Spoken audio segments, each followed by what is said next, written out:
boa noite para você que acompanha a gente a partir de agora, ao vivo, através das redes sociais, do YouTube, Encontro Marcado RP e também no programa Encontro Marcado no Facebook. Nós trazemos semanalmente aqui especialistas, advogados, médicos, dentistas, das mais diferentes áreas para debater, para bater um papo com a gente, para conversar um pouco com o nosso telespectador, você que está em casa e você que nos acompanha também através das redes sociais. Trago com muito carinho agora o advogado Daniel Ronde para conversar conosco sobre os problemas da OAB, sobre as coisas dos advogados, né, o trabalho dos advogados.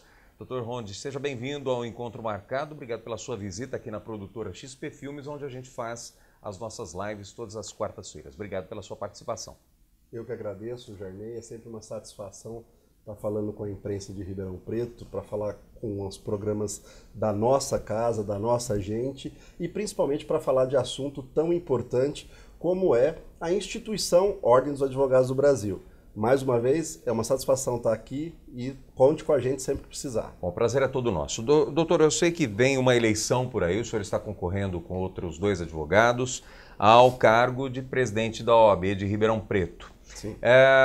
O que o advogado pode esperar desse embate, desse debate entre vocês, de melhoria para o advogado? A gente sabe que é uma classe que em Ribeirão Preto, se não me engano, são mais de 7 mil advogados, é Sim, isso? Na grande região, Na né? grande região. Ribeirão Preto e outras 5 outras cidades que compõem a 12ª subseção, hoje com certeza mais de 7 mil advogados. O que eles podem esperar dessa nova eleição, que acontece inclusive daqui 2 semanas, dia 29, mais especificamente? Exatamente. Dia 29, então, é o grande momento da advocacia, né? Há 30 dias atrás, praticamente, as chapas foram inscritas. Em Ribeirão Preto são 3 chapas. Dessas 3 chapas, eu encabeço ao cargo de presidente. A chapa número 3 muda a OAB. Nós estamos fazendo uma campanha pela renovação do quadro de diretores, ou seja, a gente acha que é importante esse momento para a advocacia que a gente possa mudar o quadro que aí está, agradecer o serviço que foi feito até agora, a disponibilidade do colega que está presidindo a OAB, mas neste momento debatemos com um grupo muito grande de advogados e entendemos que o momento é realmente de mudança, o momento é de alternância. E nada e ninguém melhor do que mudar aquelas pessoas que vivem cotidianamente já trabalhando em favor da própria advocacia, que tem um serviço, uma história de serviço prestado para a própria advocacia. Então, a minha esposa diz que é falta de responsabilidade, né? Falta de responsabilidade por todas as tarefas que nós temos no dia a dia, em casa, com a família e profissionalmente, mas dentro de todas essas atribuições, nós elaboramos um projeto, ouvimos a advocacia, fizemos uma proposta e estamos colocando o nosso nome à disposição de Ribeirão Preto. O senhor concorre pela primeira vez? Não, eu concorro pela segunda vez. Eu fui diretor da Ordem, eu fui diretor tesoureiro da Ordem, nunca fui presidente, mas é a segunda vez que eu concorro. A primeira eleição, eu perdi a eleição por 192 votos, e perdi para o atual presidente. O atual presidente, ele está reeleito no mandato que eu perdi para ele, ou seja, ele está lá há 6 anos, e ele, diferentemente do que acontece aí até na política partidária, na OAB, a OAB permite reeleições indefinidas, indeterminadas. Então, nesse caso, o presidente atual é novamente candidato à reeleição por mais 3 anos. Então, se ele for eleito, ele vai estar na OAB por 9 anos. O senhor concorda com isso? O que o senhor acha dessa reeleição? O senhor que é o candidato da mudança, né? E se considera o candidato da mudança junto com o outro candidato, o Luiz Vicente. Isso, sem dúvida. Eu entendo até que eu sou a mudança pura, vamos dizer assim, né? Porque eu nunca fui presidente. O professor Luiz Vicente, aliás, é uma pessoa que é brilhante, é um querido professor. Já foi presidente. Já foi presidente perto do ano 2001, 2002, 2003. E ele já exerceu esse cargo de presidente. O atual presidente também é candidato e está no mandato há 2 mandatos, então está há 6 anos. E eu nunca fui presidente, estou colocando meu nome à disposição. Eu fui presidente, sim, da Associação dos Advogados, que é uma entidade associativa, né, não obrigatória a todos os advogados, mas ali nós podemos então e podemos mostrar um pouco do que é a nossa proposta de defesa em favor da advocacia. Se você me pergunta de reeleição, e eu já te antecipo, que eu sou totalmente contra. Inclusive, se você verificar a nossa proposta, é compromisso de todos os membros da diretoria, porque comigo está o Rafael Gabarra, o Luiz Fernando Mócova, a doutora Kelma Portugal e a doutora Raquel Monteiro. Essas pessoas têm um compromisso público de não serem candidatos à reeleição nenhuma vez. Por quê?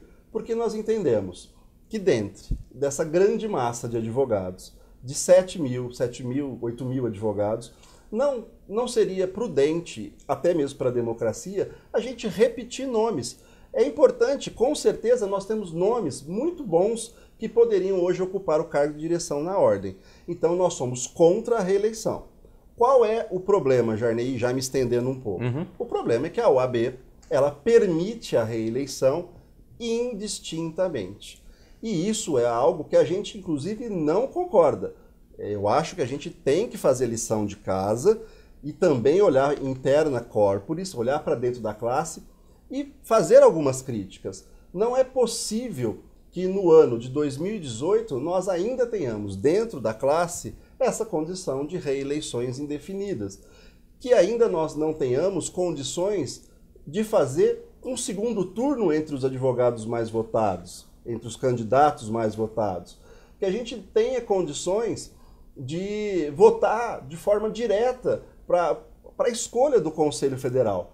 Porque a OAB hoje ela é uma entidade que ela, até pelo seu caráter misto, público-privado, ela é muito importante para a manutenção da ordem constitucional, da própria República. Então a gente entende que essa lição de casa a ordem ainda precisa fazer. E nós estamos dispostos a lutar por isso. O senhor fala de ser o candidato da mudança e o senhor fala da não reeleição aqui para Ribeirão Preto. Sem dúvida. Mas o senhor está em São Paulo apoiando o Marcos da Costa, que tenta mais uma reeleição. Já é a terceira dele também, não é isso? Que bom que você faz essa pergunta. Como o senhor faz esse paralelo aí de não aqui? É importante você fazer essa pergunta, porque a quem me pergunta isso eu tenho condição de explicar. Porém, as pessoas trabalham muitas vezes com a informação de apenas slogan, né, capa de jornal, e não veem um conteúdo. O que aconteceu na minha saída lá em 2011, enquanto diretor da OAB? Se você, advogado, se recordar, se puxar aí pelas memórias do Facebook, rede social, etc., você vai verificar que naquele momento eu, enquanto tesoureiro, conseguiu, junto daquela diretoria, daquele grupo que tinha de gestores da ordem, verba da OAB estadual para a construção daqueles prédios anexos à ordem. Se você for buscar na história, inclusive for lá a placa de inauguração lá na OAB, você vai ver que aquele prédio foi construído na gestão do presidente Ricardo Giuntini, onde eu era tesoureiro. Naquele momento, a gente já via um direcionamento daquela seccional para que os recursos fossem enviados para o interior de uma forma a realmente promover a grandeza da advocacia no interior. Então, naquele momento, você passou a ter um direcionamento que o Dr. Domingos, que é o atual presidente, absorveu quase que integralmente por essa dedicação do presidente seccional para a OAB. Bom, mas respondendo a sua pergunta, você está sendo incoerente? Eu digo, não. Por quê? Porque os 3 candidatos que têm possibilidade de ser eleitos na OAB estadual derivam do mesmo grupo. O Dr. Marcos da Costa, chapa 12, do qual eu apoio, lidera esse grupo, estando concorrendo ao cargo de presidente. O Dr. Caio é dissidente dessa mesma diretoria. Ele é do cargo, ele é secretário dessa mesma diretoria.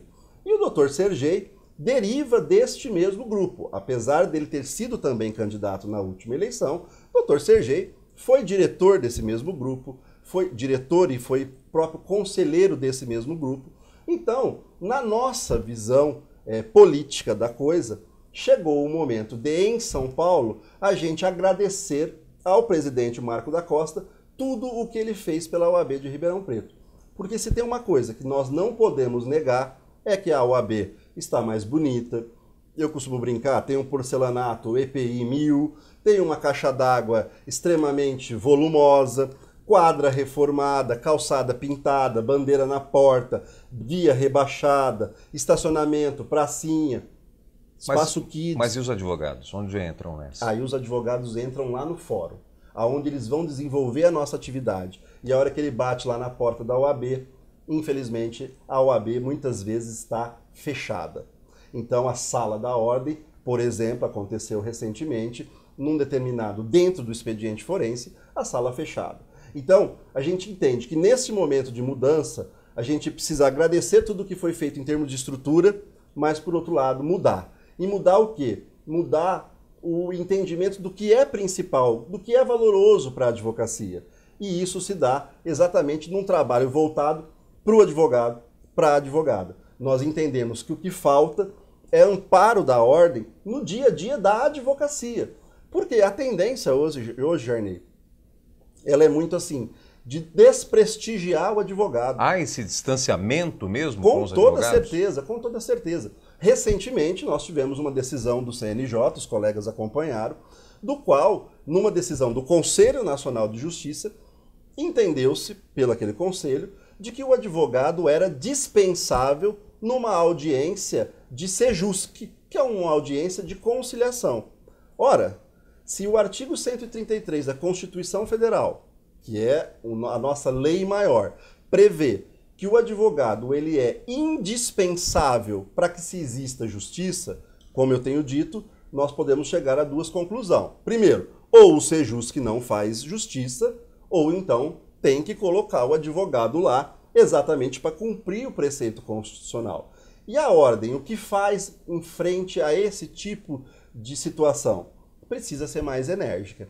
Então a nossa proposta é trazer essa energia, trazer essa combatividade, porque isso se ensina, Jarney, de forma a demonstrar a grandeza da advocacia para as autoridades. Como fica o jovem advogado ouvindo tudo isso que o senhor está falando, dessa não defesa do advogado? Como é que ele pensa em entrar na ordem? O jovem advogado hoje, ele antes da faculdade, né, na faculdade, ele vê a OAB como um bicho de 7 cabeças, que vai me aplicar uma prova, que vai provavelmente tentar me impedir de ser advogado aquilo que eu estudei 5 anos. Então, num primeiro momento, ele olha a OAB com certo receio. Depois que ele passa na ordem, está habilitado para ser advogado, ele cai numa realidade dura, que hoje é o mercado de trabalho.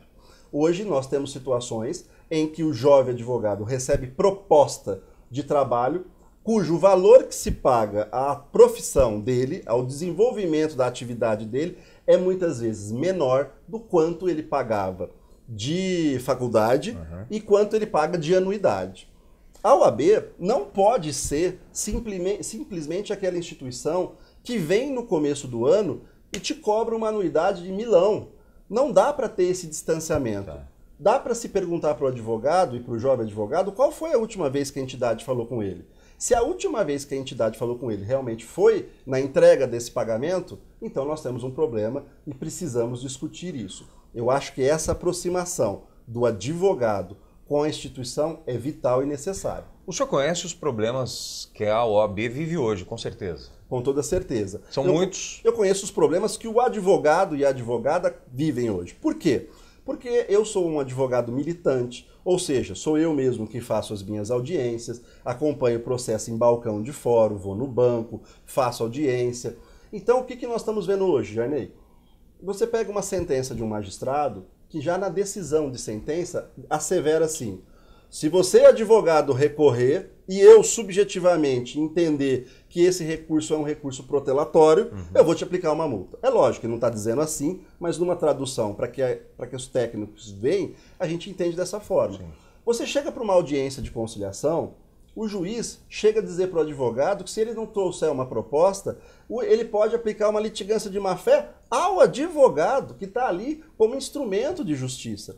E coisas mais triviais do cotidiano. Um exemplo, nós temos que fazer preenchimento de sistema eletrônico ESAGE, sistema eletrônico PJE, mas verifica, nos últimos 5 dias, na última semana, 5 dias nós ficamos sem sistema. Eu tinha um prazo de contestação para fazer de 15 dias, já se arrasta a mais de 20 porque eu não consigo entrar no sistema para poder extrair dali as informações para bem defender o cidadão. E o que acontece? Quando o cidadão ele vê essa morosidade do judiciário, ele vai cobrar o juiz? Não. Ele vai cobrar o cartório? Não. Ele vai cobrar o advogado. E ele passa a ter a impressão de que a morosidade da justiça é culpa do advogado. Isso precisa mudar. Então a OAB precisa fazer campanha, por exemplo, explicando esse tipo de ocorrência, precisa fazer insurgimentos no próprio tribunal para defesa do dia a dia do advogado, tem que ser enérgica com as autoridades que violam as prerrogativas dos advogados. E nisso, Jarney, eu já te adianto, prerrogativa será uma prioridade da nossa diretoria. Eu costumo brincar e usar o exemplo. Quando você liga numa tragédia, num momento de problema, para o corpo de bombeiros, e você do outro lado é atendido por um militar, e ele pergunta, bombeiro, boa noite, e você fala, fogo, ele pergunta, onde? E manda a viatura na hora. E sai correndo. Não dá para quando o advogado, que já fez essa primeira análise de ofensa da sua prerrogativa, ligar no plantão da OAB, ele ter do outro lado um analista. A expectativa dele é que seja atendido imediatamente. Né? Então não dá para o operador do Na sua gestão isso vai acontecer, doutor Daniel? Absolutamente, porque já ocorre mesmo eu não sendo gestão. Porque prerrogativa de advogado pode ser defendida por qualquer advogado. E eu tenho essa bandeira e tenho essa preocupação. Por quê? Porque prerrogativa de advogado a gente ensina até para as autoridades que descumprem ela. Porque a hora que nós chegamos lá e vamos questionar que é uma lei federal, que o advogado tem que ter acesso ao processo, que o advogado ele tem que ser respeitado, que ele faz parte do tripé da justiça, quando você vai lá e ensina o juiz a fazer isso, dá mais resultado, Jarney, do que eu fazer um ofício, mandar para a OAB e dali um ano eu ter um desagravo público. Se bobear, o juiz nem na comarca mais está. Doutor, eu sei que são muitas coisas e o tempo passa. Qual seria a OAB fundamental, importante na sua visão, vindo a ser o presidente? O que a gente espera na nossa gestão da Ordem é ter uma gestão próxima dos advogados. Um exemplo que eu te dou. Todo advogado tem que ter o telefone pessoal do presidente da OAB. O telefone do presidente da OAB, ele tem que estar disponível 24 horas. O presidente da OAB, ele tem que se dedicar, e aí é o primeiro motivo de você não buscar a reeleição. Porque eu vou me dedicar inteiramente, full time, para usar um termo bonito, para a advocacia durante 3 anos. Depois, eu vou passar o bastão, como numa corrida de revezamento, para alguém que tenha esse mesmo objetivo e tenha mais e melhores ideias. Então, a nossa proposta é aproximar a OAB do dia a dia da advocacia. Nós estamos estruturados, temos um prédio bonito, temos lá todos os benefícios que foram feitos em termos de estrutura, mas precisamos da OAB, a hora que o juiz exige que você faça intimação da parte e que ele remarca a audiência e fala para você assim, se vira. Isso tem que ser responsabilidade do juiz. Não dá para você mandar um documento e não ter o campo específico no processo digital e o juiz te ameaçar que vai julgar extinto o seu processo. Não dá para o advogado ser desrespeitado numa delegacia de polícia, porque ele faz parte daquele mecanismo, daquele processo de justiça. E ele precisa então ser valorizado nesse momento. Eu costumo dizer, o presidente da OAB, ele tem que impor a coragem de fazer os enfrentamentos com altivez, com respeito, mas defendendo uma classe que sem ela não existe essa justiça. Bom, doutor Daniel Ronde, deseja sorte ao senhor, sucesso, e os outros candidatos também estão convidados a participar do nosso programa Encontro Marcado. Quero agradecer a sua participação aqui e deixar o nosso microfone e a câmera aberta para o senhor. Fique à vontade. Eu agradeço mais uma vez a presença, Jarney. Dizer a você, advogado, que é importantíssimo o seu voto, a sua reflexão. Faça uma reflexão interna. Pegue as propostas de cada candidato, verifique o que foi feito e o que pode ainda ser feito. Nós fizemos a mesma faculdade, uma faculdade que nos ensina a reconhecer um Estado democrático, a entender a importância de uma república, e as pedras angulares disso são alternâncias de poder e exatamente novas ideias, novas propostas e novas mudanças. 29 de novembro, das 9 às 17 horas, na UAB ocorre a eleição. Todos convidados ou convocados? Convocados, porque tem multa se não for. Exatamente. Obrigado, doutor. É uma satisfação de novo.